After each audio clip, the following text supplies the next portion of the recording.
৭৫-এর পর আজ পর্যন্ত নির্বাচন কমিশনটাকে আমরা ঢেলে সাজাতে পারিনি। এর জন্য আমি বিশ্বাস করি যারা রাত্রের ভোট উপহার দিয়েছে, যারা প্রশাসনের নির্বাচন উপহার দিয়েছে এবং স্বাক্ষর দিয়েছে যে এটা ঠিক হয়েছে, ওদেরকে বিচার করা উচিত, ওদেরকে বিচারের আওতায় আনা উচিত এবং চরমভাবে যদি শাস্তি দেওয়া হয়।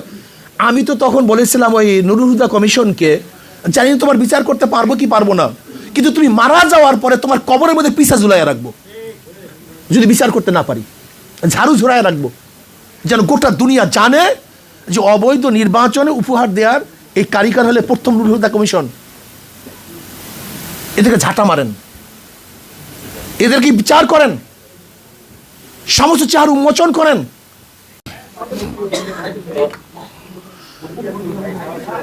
আসসালামু আলাইকুম ওয়া রাহমাতুল্লাহি ওয়া বারাকাতুহু। নাহমাদু ওয়া নুসাল্লি আলা রাসূলিহিল কারীম, আম্মা বাদ, ফাআউযু বিল্লাহি মিনাশ শাইতানির রাজীম। বিসমিল্লাহির রহমানির রহিম। ওয়া মা আরসালনাকা ইল্লা রাহমাতাল লিল আলামিন। আল্লাহুম্মা সাল্লি আলা মুহাম্মাদ ওয়া আলা আলি মুহাম্মাদ। আজকে আলোচক বৃন্দ অনেক দামি দামি কথা বলেছেন, যেহেতু সবাই তো দামি, অনেক গবেষক। আমি দেখছি এই গবেষকদের মধ্যে মনে হয় আমি ছোট গবেষক, আমার চেয়ে সবাই বড়। আসলে আগামী বাংলাদেশ কেমন হবে, বিগত বাংলাদেশ কেমন ছিল, এর উপরে ডিপেন্ডেড। আমরা কেন আন্দোলন করেছিলাম ৭১-এ আমরা সবাই জানি, সাম্য, মানবিক মর্যাদা, সামাজিক ন্যায় বিচার প্রতিষ্ঠিত করার জন্য। কিন্তু হয়েছে? হয় নাই। বিগত সরকারগুলি যারাই যখন সরকারে ছিল এই জাতির আশা এবং আকাঙ্ক্ষাকে পূরণ করতে পারে নাই।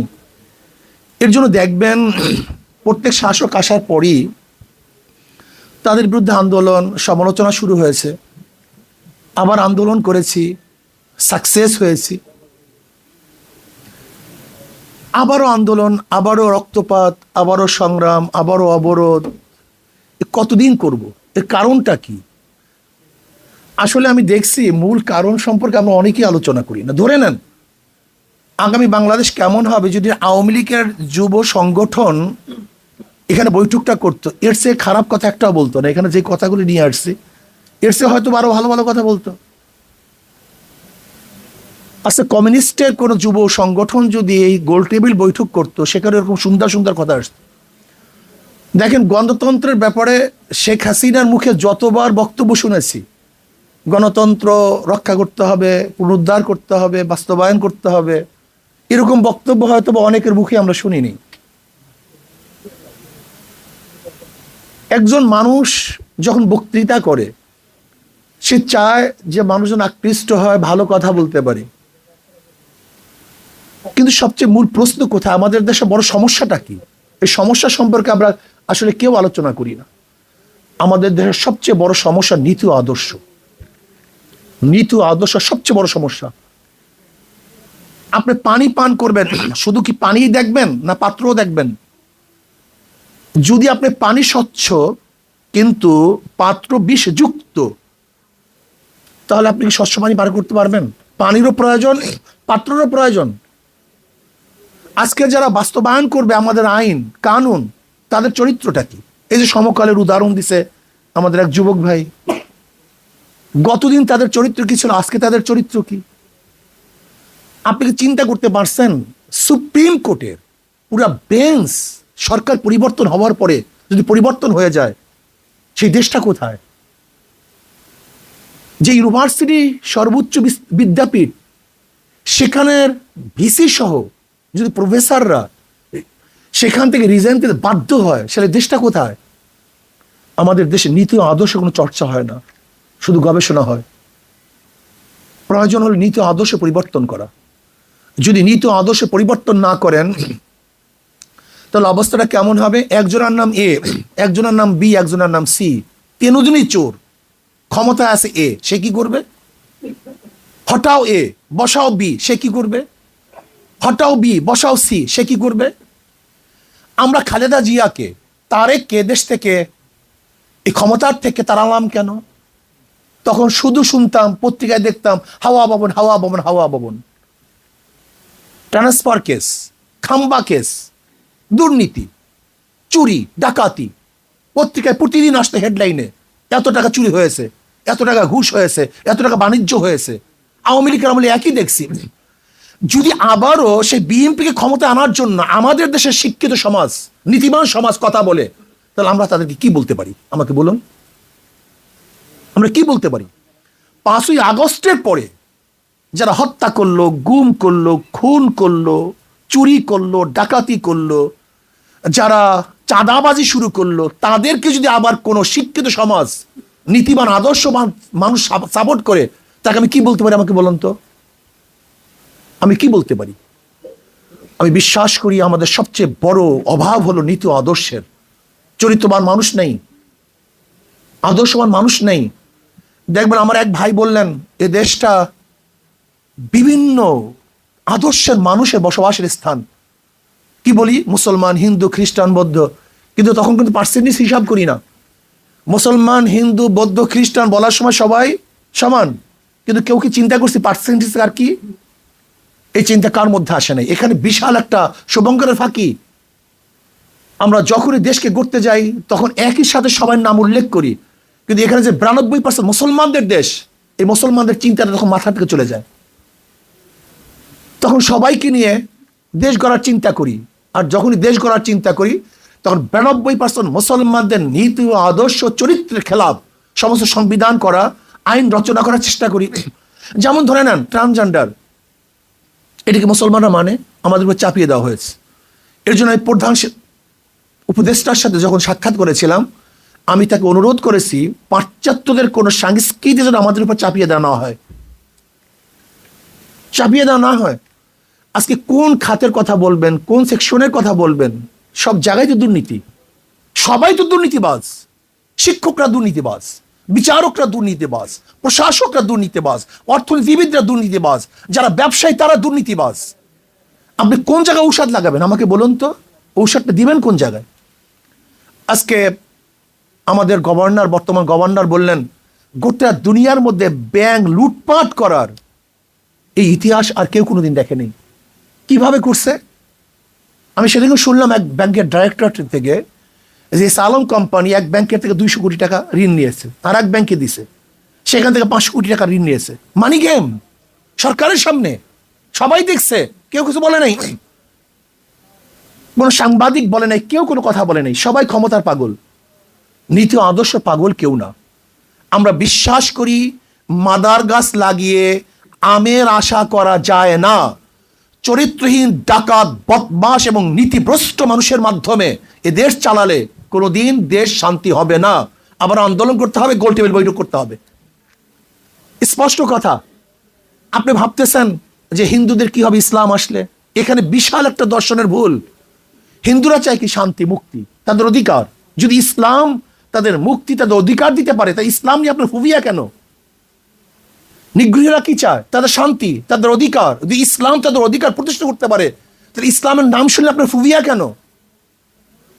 যদি বৌদ্ধদের অধিকার ইসলামের মধ্যে থাকে, আপনি দেখেন সেকুলারের নিয়ে আলোচনা করলে আমাদের মধ্যে কোনো ফুবিয়া নাই, কমিউনিজম নিয়ে আলোচনা করলে কোনো ফুবিয়া নাই, ডেমোক্রেসি নিয়ে আলোচনা করলে ফুবিয়া নাই, কিন্তু ইসলামের কথা বললে ইসলাম মানিটা কি? তার মানিটা কি? যদি ইসলাম সমস্ত জাতি, সমস্ত ধর্মের, সমস্ত ব্যক্তির অধিকারকে প্রতিষ্ঠিত করতে পারে, তাহলে ইসলামী আইন করলে সমস্যা কোথায়? আমাকে দেখান যে ইসলাম আসলে অমুক জায়গায় সংঘর্ষ হবে, সেটা আমাকে দেখান। যদি আমি মনে করি ইসলাম আসলে সবার অধিকার প্রতিষ্ঠিত হবে, তাহলে একটা আইন এবং নীতি অনুযায়ী আমরা চলি, সমস্যা কোথায়? দেখেন ইসলামের মধ্যে যেমন হিন্দুদের অধিকার দেয়া আছে, একটা কুলি, মজদুর, ঋষি, কামার, মুচির অধিকার দেয়া আছে। আপনি দেখেন পশুর অধিকার দেয়া আছে। আমি স্পষ্ট ভাষায় বলতে চাই, বলার চেষ্টা করব, জানি না সময় তো একেবারে সংক্ষিপ্ত। হযরত ওমর ইবনে খাত্তাব রাদিয়াল্লাহু তাআলা জমানাতে দেখেন তো, আবু বকর সিদ্দিকের জমানাতে দেখেন তো, আবু বকর সিদ্দিক রাদিয়াল্লাহু তাআলার স্ত্রী বলতেছে আমার একটা মিষ্টি খাইতে মনে চায়, সেই টাকা তো নাই, ঠিক আছে ব্যবস্থা করতেছি। একটা উদাহরণ শোনেন, তারপর দেশ নির্মাণ করার চেষ্টা করি আমরা। বিনির্মাণ তো করবো, কিন্তু ভিত্তিটা কি? আবু বকর সিদ্দিক রাদিয়াল্লাহু তাআলার স্ত্রী তার ভাতার থেকে মোটামুটি কিছু কিছু জোগাতে জোগাতে কিছু টাকা জমা করছেন। এবার হাতে দিয়েছেন আবু বকর সিদ্দিক রাদিয়াল্লাহু তাআলার কাছে যে আপনি মিষ্টি কিনে নিয়ে আসেন। বলে তুমি টাকা পেলা কোথায়? বলে আপনার যে ভাতা, সেই ভাতার থেকে কিছু কিছু আমি সংগ্রহ করে। বলে তা তো আমার অতিরিক্ত হয়ে গেছে, আমার ভাতা এত নেওয়া ঠিক না। শুধু মিষ্টি আনলেনই না, বরং সেই টাকাগুলি বাইতুল মালে ফেরত দিয়ে আসলেন। এর নাম ইসলাম, এর নাম নীতি আদর্শ। আজকে দেখবেন আমাদের বাংলাদেশ, আমরা বলি গরিব গরিব গরিব গরিব, অথচ আমাদের ডিসিদের কত খরচ হয় দেখেন তো। এখন ডিসির পিছনে বাংলাদেশ কত টাকা খরচ করে, একজন এসপির পিছনে বাংলাদেশ কত টাকা খরচ করে, একজন সচিবের পিছনে কত টাকা খরচ করে।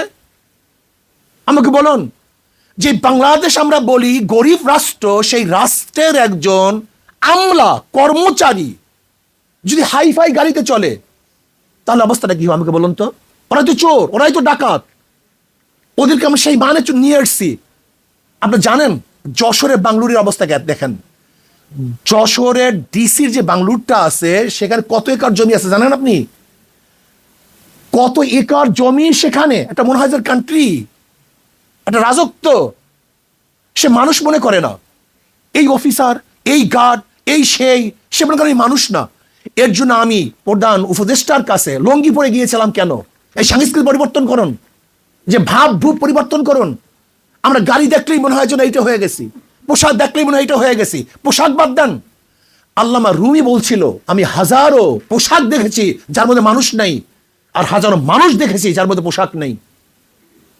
আমরা সম্পূর্ণ আর্টিফিশিয়াল হয়ে গেছি, আমাদের মূল লক্ষ্য উদ্দেশ্য তো অনেক দূরে চলে গেছে। আজকে বাজেটের বেশি চলে যায় কোথায় দেখেন তো? জনগণের কল্যাণে বেশি যায় না প্রশাসনকে পালার জন্য বেশি যায়? আমাকে দেখান আপনি। আজকে শিক্ষা খাতের বাজেট কোথায়? আজকে চিকিৎসা খাতের বাজেট কোথায়? আজকে অন্ন বস্ত্র বাসস্থানের বাজেট কোথায়? আর দেখেন আর্মিদের বাজেট কত, দেখুন আজকে প্রশাসনের বাজেট কত, চুরি কত, ডাকাতি কত। এগুলি পরিবর্তন করতে হবে। মনে করতে হয় প্রত্যেকটা প্রশাসনের লোক এদেশের কর্মচারী, তারা চাকুরিজীবী। চাকুর মানে চাকুরগিরি করে যে জীবিকা নির্বাহ করে তার নাম চাকরিজীবী। আইনজীবী যে আইন ব্যবসা করে জীবিকা নির্বাহ করে তা আইনজীবী। বুদ্ধিজীবী যে বুদ্ধি বিক্রি করে নিজের পেটটাকে চালায় সে হলো বুদ্ধিজীবী। আর চাকুরিজীবী যে চাকরগিরি করে জীবিকা নির্বাহ করে সে হলো চাকরিজীবী। কাজে আমরা জনগণ মালিক, সমস্ত রাষ্ট্রের যারা কর্মচারী তারা আমাদের গোলাম, আমাদের অধীনস্থ, আমাদের চাকর। কিন্তু তাদের ভাব দিয়েছে কি এখন জনগণ হয়ে গেছে গোলাম, আর যারা আমাদের কর্মচারী তারা হয়ে গেছে মালিক। এটা হবে কেন? এটা হতে পারে না। ওমর ইবনে খাত্তাব রাদিয়াল্লাহু তাআলা আনহু এর জন্য নিজে মাটির মধ্যে শুয়ে থাকতেন।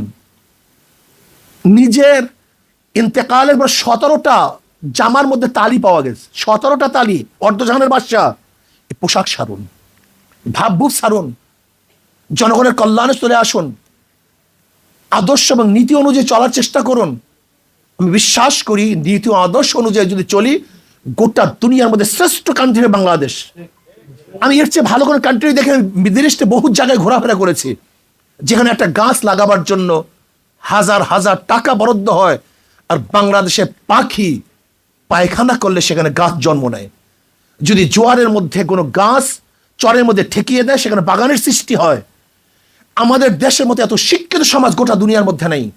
আজকে দেখবেন একটা ছেলে যদি কোনো প্ল্যান বানায় তাকে আমরা জেলের মধ্যে ঢুকাইয়া রাখি, তার ব্রেনের গুরুত্ব দেই না। অথচ যদি বিদেশ হতো, আমাদের হাজারো ছেলেরা আমরা দেখছি এইটা বানায় সেইটা বানায়, যখনই বানাতে যায় তখন তাকে কি করি, এই জঙ্গি, জেলে ঢুকাইয়া রাখি, তার ব্রেনের গুরুত্ব দেই না। বাংলাদেশের মধ্যে এত ব্রেনি লোক গোটা দুনিয়ার মধ্যে নেই। ক্যামব্রিজ অক্সফোর্ডে আপনি দেখবেন, এমনকি হার্ভার্ডের মধ্যে ভালো রেজাল্ট করে বাংলাদেশের ছাত্ররা, সবচেয়ে ভালো রেজাল্ট করে।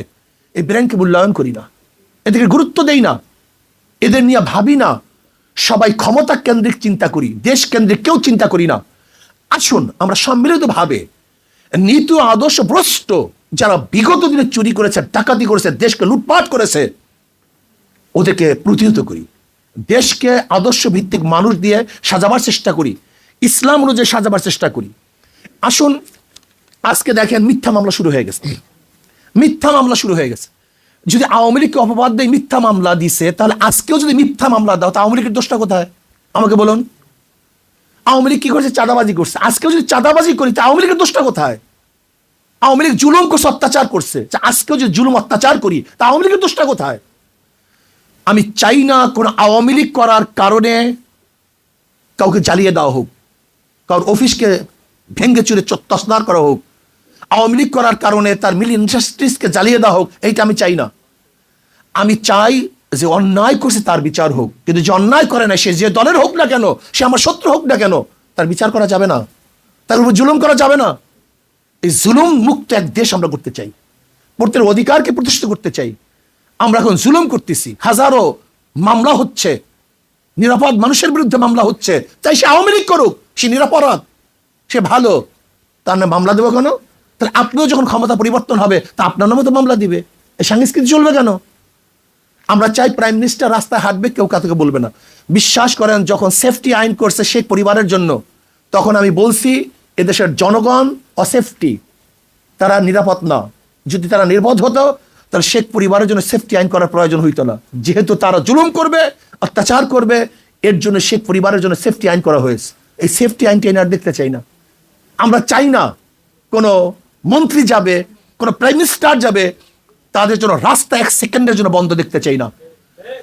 স্পেশালি একজন সাধারণ জনগণ যেইভাবে বরাদ্দ পাবে, সরকারি কর্মচারীরা তার চেয়ে কোনো বেশি বরাদ্দ পেতে পারবেন না। হযরত আবু বকর সিদ্দিক রাদিয়াল্লাহু আনহু খেলাফতে বসার পরে কাপড়ের গাঠটি নিয়ে বাজারে যাইতেছিলেন। শোনেন, ইসলাম সম্পর্কে আমরা অনেকেই জানি না। ইসলামী ফুবিয়া আমাদেরকে পাগল করে ফেলছে, আমাদের ব্রেনকে ধ্বংস করে ফেলছে। কাপড়ের গাঠটি নিয়ে বাজারে যাইতেছেন। ওমর ইবনে খাত্তাব রাদিয়াল্লাহু বললেন, ভাই আবু বকর কোথায় যান? কলে বাজারে যাই ব্যবসা করার জন্য। পেট চালাবো কিভাবে, খাবো কিভাবে? কলে গোটা জাতির বোঝা আপনার কাঁধের উপরে, আর আপনি যান ব্যবসা করার জন্য। কলে খাবো কি? কল ঠিক আছে, বাইতুল মাল থেকে আপনার জন্য কিছু ভাতা নির্ধারণ করি। একজন সাধারণ মানুষ চলার জন্য যেই ভাতার প্রয়োজন ছিল, ঠিক ওই পরিমাণে ভাতা নির্ধারণ করা হয়েছে, এর চেয়ে বেশি না। শুধু কি তাই, আবু বকর সিদ্দিক রাদিয়াল্লাহু ইন্তেকালের পূর্ব মুহূর্তে যেই পরিমাণে ভাতা রাষ্ট্রের থেকে নিয়েছিলেন, সমস্ত ভাতা আবার ফেরত দিয়েছিলেন। আর আজকে আমরা রাষ্ট্রের সম্পদকে কি মনে করি? আজকে বাতি জ্বালাই, গিয়া দেখেন বড় বড় অফিসারদের রুমের মধ্যে 24 ঘন্টা এসি চলতে থাকে। তোমার বাবার টাকা, তোমার বাবার টাকা, তুমি কার টাকা দিয়ে এসি চালাও 24 ঘন্টা? তুমি পাজরো গাড়িতে চলো, মার্সিডিজ গাড়িতে চলো, কার টাকা দিয়ে চলো? এই খয়রাতি ভিক্ষুক। আজকে হাজারো ভিক্ষুক মানুষ, বিধবা, মিসকিন, এতিম, তাদের টাকা দিয়ে তুমি গাড়ি বাড়ি, এসি, অমুক তমুক, তোমার নিজের টাকা দিয়ে হেলিকপ্টার কিনো, তুমি প্ল্যান করো তোমার টাকা দিয়ে, এটা তোমার ব্যক্তিগত টাকা। কিন্তু রাষ্ট্রের একটা টাকা অপচয় হোক, এটা আমরা চাই না। একটা টাকা চাই না, বসা হোক, এটা আমরা চাই না। রাষ্ট্রের প্রত্যেক কর্মচারীকে দেশের অবস্থার আলোকে বাজেট করতে হবে দেশের আলোকে। এই জন্য আসুন, যদি আমরা পিআর সিস্টেমে নির্বাচন করি, তাহলে দেখা যায় কমপক্ষে ভালো মানুষগুলি সেখানে আসার সম্ভাবনা আছে। আজকে আপনি নির্বাচন করতে যাবেন, যার টাকা নেই তাকে কেউ ভোট দেবে না। সব সংস্কৃতি পরিবর্তন হয়ে গেছে। আসবে কিভাবে ভদ্র মানুষগুলি? ক্ষমতা আসবে কিভাবে ভদ্র মানুষগুলি? আমার তো টাকা নেই, আমি তো হাজার হাজার টাকা চুরি করি নেই, আমি কিভাবে একটা ভোট 5,000 টাকা দিয়ে কিনবো? আমাকে বলুন তো, আমার দ্বারা সম্ভব কিভাবে? আজকে যারা লুটপাট করেছে, এদেরকে ভোট থেকে চিরজীবনের জন্য বয়কট করতে হবে। এরা ভোটে আসতে পারবে না। যাদের দ্বারা চুরি প্রমাণিত হয়েছে, অবৈধ সম্পদ প্রমাণিত হয়েছে, এই দল এবং এই ব্যক্তি কোনো অবস্থাতেই নির্বাচন অংশগ্রহণ করতে পারবে না। ভালো লোকগুলি, আদর্শবান লোকগুলি, নীতিবান লোকগুলি ক্ষমতা আসবে কিভাবে? পেশি শক্তির মাধ্যমে। এর জন্য আসুন, আদর্শবান এক রাষ্ট্র গড়িয়ে, যেখানে ইসলাম দেশ এবং মানবতার কল্যাণ হবে। ইসলাম দেশ, মানবতার কল্যাণ হবে, সমস্ত নাগরিক অধিকার প্রতিষ্ঠিত হবে, যেখানে মুসলিম, হিন্দু, বৌদ্ধ, খ্রিস্টান, রিচি, চামার, কামার, মুসি, তাঁতি, মেতর সহ প্রত্যেকটা নাগরিক অধিকার প্রতিষ্ঠিত করতে পারবো। সেই অধিকার এবং সেই আদর্শ হলো একমাত্র ইসলামের মধ্যে। কাজে এত ঝামেলার দরকার নাই। Secularism, socialism, capitalism, communism, democracy, সব বাদ দেন। 92% মুসলমানের মেজরিটি মাস্ট বি গ্রান্টেড হিসাবেও ইসলামী হুকুমত যদি কায়েম করেন, তাহলে ইনশাল্লাহ আশা করি প্রত্যেকটা মানুষের অধিকার বাস্তবায়ন হবে। আসুন আমরা সবাই মিলে মিশে নীতি ও আদর্শ ভিত্তিক এক আদর্শ আমরা কায়েম করি। প্রধান নির্বাচন কমিশন পদত্যাগ করেছেন। দেখেন, 71-এর পর আজ পর্যন্ত নির্বাচন কমিশনটাকে আমরা ঢেলে সাজাতে পারিনি। এর জন্য আমি বিশ্বাস করি যারা রাত্রের ভোট উপহার দিয়েছে, যারা প্রহসনের নির্বাচন উপহার দিয়েছে এবং স্বাক্ষর দিয়েছে যে এটা ঠিক হয়েছে, ওদেরকে বিচার করা উচিত, ওদেরকে বিচারের আওতায় আনা উচিত এবং চরমভাবে যদি শাস্তি দেওয়া হয়। আমি তো তখন বলেছিলাম ওই নুরুল হুদা কমিশনকে, জানি না তোমার বিচার করতে পারবো কি পারবো না, কিন্তু তুমি মারা যাওয়ার পরে তোমার কবরের মধ্যে পিসা ঝুলাইয়া রাখবো, যদি বিচার করতে না পারি ঝাড়ু ঝুলাইয়া রাখবো, যেন গোটা দুনিয়া জানে যে অবৈধ নির্বাচনে উপহার দেওয়ার এই কারিগর হলে প্রথম নুরুল হুদা কমিশন। এদেরকে ঝাঁটা মারেন, এদেরকে বিচার করেন, সমস্ত চেহারা উন্মোচন করেন। এই কোর্ট টাইর মধ্যে যে সমস্ত চেহারাগুলি আছে এগুলো উন্মোচন করেন। এগুলো চোর, এগুলো ডাকাত, এগুলো বদমাশ, এগুলো খুনি, এগুলো ধর্ষক, এগুলো মদখোর, এগুলো চরিত্র অবস্থা থেকে রাত্রে কি করে ক্লাবে গিয়ে আমরা কি দেখি এদের অবস্থা। এই নির্বাচন কমিশন পদত্যাগ করছে, এদের বিচারের আওতায় আনতে হবে, এদেরকে বিচার করতে হবে এবং যারা দুর্নীতির সাথে সম্পৃক্ত এদেরকে বিচার করতে হবে। কিন্তু যারা দুর্নীতিবাজ নয়, শুধু দল করার কারণে, সে আওয়ামী লীগ করুক না কেন, যে দলই করুক না কেন, যেন তাকে কোনো অবস্থাতেই জুলুম না করা হয়, অত্যাচার বিচার না করা হয়। আল্লাহ পাক আমাদের সবাইকে সম্মিলিতভাবে আগামী দেশ নির্মাণে আদর্শভিত্তিক, নীতিভিত্তিক, চরিত্রভিত্তিক এক সমাজ গঠন করার তৌফিক দান করেন।